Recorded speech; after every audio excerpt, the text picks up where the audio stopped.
কোথায় এলো না পতিত পাবনী গঙ্গার তীরে। দেখবেন গঙ্গার অপর নাম হলো পতিত পাবন।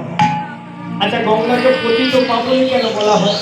না, গঙ্গা কোনোদিন জাতের বিচার করে না, যে আমার বক্ষ মাঝে ডুব দিল ও ব্রাহ্মণ, না ক্ষত্রিয়, না বৈশ্য, না শূদ্র। যেমন গঙ্গা বিচার করে না, তেমন গৌর হরি এসেছে, উনিও বিচার করলেন। তাই পতিত পাবনী গঙ্গার তীরে পতিত পাবন শ্রী গৌর হরি এসে দাঁড়িয়ে। ওমা যেই দাঁড়িয়েছে, নাগরিককে দর্শন করেছে, তার দেখুন মনের কি অবস্থা। গৌর সুন্দরকে দর্শন করে তার মনের কি অবস্থা। গৌর হরিকে দেখেছে কেমন ভাবে, আজ অনুলম্বিত ভুজ কোমল লোচন। ভাববেন না যে হাতগুলো উপরে তুলে আছে। আজ অনুলম্বিত ভুজ কোমল লোচন, তিল ফুল নাসার বিন্দু ও তার সুদারু সুদন। অর্থাৎ হাতগুলো তার এত লম্বা ছিল, তার হাঁটুর নিচে আসে। আর তার বদনটা, তার দেহটা কেমন ছিল?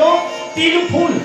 এই যে আলু চাষের পরে যে চাষটা হয় তিল ফুল, এই তিল ফুল একটা হাতে তুলবেন, তুলে হাতের তালুতে রেখে আলতো করে চাপ দেবেন, লক্ষ্য করবেন কিছুটা পর সে তিল ফুলটার ফুল থাকবে না, জল হয়ে।